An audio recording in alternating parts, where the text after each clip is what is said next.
अहमस्मि प्रथमजाऋतस्य पूर्वम् देवेभ्यो अमृतस्य नाभिः यो मा ददाति स हि देवमावाह अहमन्नमन्नमदन्तमग्नि पूर्वमग्नेरपि दहत्यन्नम् यत्तौहासाते अहमुत्तरेषु व्याप्तमस्य पशवः सुजम्भम् पश्यन्ति धीराः प्रचरन्ति पाकाः जहाम्यन्यन्न जहाम्यन्यम् अहमन्नम् वशमिच्चरामि समानमर्थम् पर्येमि भुञ्जते ओ मामन्नम् मनुष्योदयेत पराके अन्नम् निहितम् लोक एतत् विश्वैर्देवैः पितृभिर्गुप्तमन्नम् यदद्यते लुप्यते यत्परोप्यते शततमैषा तनोर्मे बभूव महान्तौ चरो सकृद्दुग्धेन पप्रौ दिवम् च पृष्ण्यपृथिवीम् च साकम् तत्सम्पिबन्तो न मिनन्ति वेधसः एतद्भोजो भवति नोकनीयः अन्नम् प्राणमन्नमपानमाहुः अन्नम् मृत्युन्तमुजीवातुमाहुः अन्नम् ब्रह्माणो जरसम् वदन्ति अन्नमाहुः प्रजननम् प्रजानाम् मोघमन्नम् विन्दते अप्रचेताः सत्यम् ब्रवीमि वधयत्सतस्य नार्यमणम् पुष्यति नो सखायम् केवलाधो भवति केवलादी अहम् मेघस्तनयन् वर्षन्नस्मि मा वदन्त्यहमद्म्यन्यान् अहगुंसदमृतो भवामि मदादित्या अधि सर्वे तपन्ति देवीम् वाचमजनयन्त यद्वाग्वदन्ति अनन्तामन्तादधिनिर्मिताम् महीम् यस्याम् देवा अदधुर्भोजनानि एकाक्षरान् विपदागुम् षट्पदाम् च वाचम् देवा उपजीवन्ति विश्वे वाचम् देवा उपजीवन्ति विश्वे वाचम् गन्धर्वाः पशवो मनुष्याः वाचेमा विश्वाभवनान्यर्पिता सारोहवञ्जुषतामिन्द्रपत्नी वागक्षरम् प्रथमजाऋतस्य वेदानाम् आतामृतस्य नाभिः सा नाजुषाणापजज्ञमागात् अवन्ते देवे सुहवामे अस्तु यामृषयो मन्त्रकृतो मनीषिणः अन्वैच्छन् देवास्तपसा श्रमेण ताम् देवीम् वाचकम् हविषा यजामहे सा नो दधातु सुकृतस्य लोके चत्वारि वाक्परिमिता पदानि तानि विदुर्ब्राह्मणा ये मनीषिणः गुहात्रेण निहितानेऽङ्गयन्ति तुरीयम् वाचो मनुष्या वदन्ति श्रद्धयाग्निः समिध्यते श्रद्धया विन्दते हविः श्रद्धाम् भगस्य मूर्धनि वचसा वेदयामसि प्रियग्श्रद्धे ददतः प्रियग्श्रद्धे दिदासतः प्रियम् भोजेषु यज्वसो इदम् म उदितम् कृधि यथा देवा असुरेषु श्रद्धामग्रेषु चक्रिरे एवम् भोजेषु यज्वसो अस्माकमुदितम् कृधि श्रद्धाम् देवा यजमानाः वायुगोपा उपासते श्रद्धागुम्भृदय्यया कोऽप्या श्रद्धया हूयते हविः श्रद्धाम् प्रातर्हवामहे श्रद्धाम् मध्यम् दिनम् परि श्रद्धागुंसोरुजस्य निमृचि श्रद्धे श्रद्धापयेहमा श्रद्धा देवानधिवस्ते श्रद्धा विश्वमिदम् जगत् श्रद्धाम् कामस्य मातरम् हविषा वर्धयामसि ब्रह्मजज्ञानम् प्रथमम् पुरस्तात् यसेमतः सुरुचो वेन आवह स बुद्ध्या उपमा अस्य विष्ठाः सतश्च योनिमसतश्च विवः पिता विराजा वृषभोरजीणाम् अन्तरिक्षम् विश्वरूप आविवेश तमर्कैरभ्यर्चन्ति वत्सम् ब्रह्मसन्तम् ब्रह्मणा वर्धयन्तः ब्रह्मदेवानजनयत् ब्रह्म विश्वमिदम् जगत् ब्रह्मणः क्षत्रम् निर्मितम् ब्रह्म ब्राह्मण आत्मना अन्तरस्मिन्निमे लोकाः अन्तर्विश्वमिदम् जगत् ब्रह्मैव भूतानाम् ज्येष्ठम् तेन कोऽर्हति स्पर्धितुम् ब्रह्मन् देवास्त्रयस्त्रिपुंसत् ब्रह्मन्निन्द्रप्रजापती ब्रह्मणः विश्वाभूतानि नावीवान्तः समाहिता तदस्र आशाः प्रचरन्त्वग्नयः इमन्नो यज्ञम् नयतु प्रजानन् घृतम् पिन्वन्नचरगुम् सुवीरम्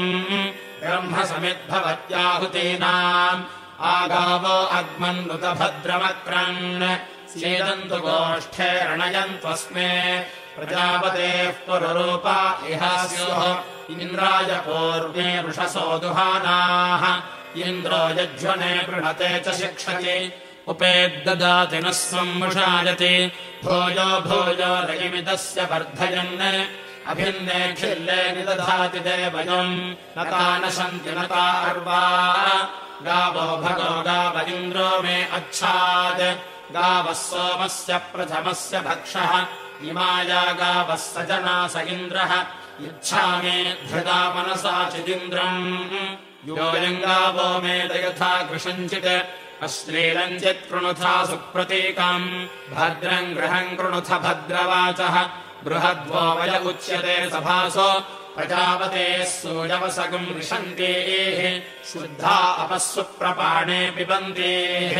मावस्तेन ईशतमाघशगुंसः परिवोहेते रुद्रस्य भृञ्ज्यात् उपेदमुपवर्चनम् आशुघोषोपपृच्छ्यता उपऋषभस्य रेतसि उपेन्द्र तव वीर्ये तासोर्याचन्द्रमसा विश्वभृत्तमा महत् तेजो वसुमद्राजतो दिवि सामात्मानाचरतः सामचारिणा ययोर्व्रतम् न ममे जातु देवयोः उभावन्तौ पर्यात अन्या दिवो न रश्मीगस्तनुतोऽद्यर्णवे उभा भुवन्ति भुवना कविक्रतो सौर्यानचन्द्राचरतो हतामति पतेद्युमद्विश्वविदा उभा दिवः सूर्या उभा चन्द्रमसा विचक्षणा विश्ववारावरिवो भावरेण्या तानोवतम् मतिमन्ता महिव्रता विश्ववपरि प्रतरणातरन्ता सुवर्विदा दृशये भूरिरश्मि सौर्या हि चन्द्रावसुप्तेष दर्शता मनस्विनो भानुचरतो न सन्दिवम् अस्य श्रवो नद्यः सप्त बिभ्रति या वा क्षामा पृथिवी दर्शतम् वपुः अस्मे सौर्या चन्द्रमसाभिचक्षे श्रद्धेकमिन्द्रचरतो विचर्तुरम् ऊर्वापरम् चरतो मारिदीतौ शिशो क्रीडन्तौ परिजातो अध्वरम् विश्वान्यन्यो भुवनाभिचष्टे ऋतो नन्यो विदधज्जायते पुनः हिरण्यवर्णाः शुचयः पावकायासागुम् राजा यासाम् देवाः शिवेन मा चक्षुषा पश्यत आपो भद्रा आदित्पश्यामि नासदासीम् नो सदासीत् तदानीम् नासेद्रजो नोऽप्यो मा परो यत् किमावरे वः कुहकस्य शर्मन् अम्भः किमासेद्गहनम् गभीरम् न मृत्युरमृतन्तर्हिना रात्र्या अह्न आसीत् प्रकेतः आनीतवातज्ञस्वधया तदेकम् तस्माद्धान्यन्न परः किञ्चनास तम आसीत् तमसा गूढमग्रे प्रकेतम् सलिलगुम् सर्वमाविदम् तुच्छेनाभुवपि हितम् यदासीत् तमसस्तन्महिना जायतैकम् कामस्तदग्रे समवर्तताधि मनसो रेतः प्रथमम् यदासीत् सतो बन्धुमसति निरविन्दम् हृदि प्रचेष्या कवजो मनीषा तिरश्चीनो विततो रश्मिरेषाम् अधस्विदासी उपरिस्विदासी रेतोधा आसन् महिमान आसन् स्वधा अवस्थात् प्रयतिः परस्तात् को अध्यावेदक इह प्रवोचत् कुत आजाता कुत इयम् विसृष्टिः अर्वाग्देवा अस्य विसर्जनाय अथा को वेदयत आबभूव इयम् विसृष्टिर्गत आबभूव यदि वा दधे यदि वा न यो अस्याध्यक्षः परमे व्योमन् सो अङ्गवेद यदि वा न वेद किग्यस्विद्वनङ्क उसवृक्ष आसीत् यतोऽद्या वा पृथिवीनिष्टतक्षुः मनीषिणो मनसा पृच्छते दुतत् यदध्यतिष्ठद्भुवनानि धारयन् ब्रह्मवनम् ब्रह्म स वृक्ष आसीत् यतोऽद्या वा पृथिवीनिष्टतक्षुः मनीषिणो मनसा विब्रवीमिवः ब्रह्माध्यतिष्ठद्भुवनानि धारयन् प्रातरग्निम् प्रातरिन्द्रगम् हवामहे प्रातर्मित्रावरुणात् प्रातरश्विनाः प्रातर्भगम् भूषणम् ब्रह्मणस्पतिम् प्रातः सोममुतरुद्रगुम् हुवेम प्रातर्जितम् भगमुग्रगुम् हुवेम वयम् पुत्रमदितेर्यो विधत्ता आध्रश्चिद्यम् मन्यमानस्तुरश्चित् राजाचिद्यम् भगम् भक्षेत्याह भगप्रणेतर्भगसत्यराधः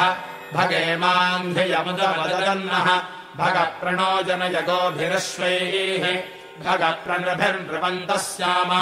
उतेदानीम् भगवन्तः स्याम उत प्रपित्व उत मध्ये अह्ना उतोदितामघवान् सूर्यस्य वयम् देवानागम् सुमतो स्याम भग एव भगवागम् अस्तु देवाः तेन वयम् भगवन्तः स्याम तन्त्वा भग सर्वयुज्यो हवीमि स नो भगपुर एता भवेह समध्वरायोषसो नमन्त दधिक्रावे वशुचये पदाय अर्वाचीनम् वसुमिदम् भगन्नः रथमिवाश्वावाजिन आवहन्तो अश्वावतेर्गोमतेर्न उषासः वीरवतेः सदमुच्छन्तु भद्राः घृतम् दुहाना विश्वतः प्रवीणाः यूयम् पात स्वस्तिभिः सदा नः।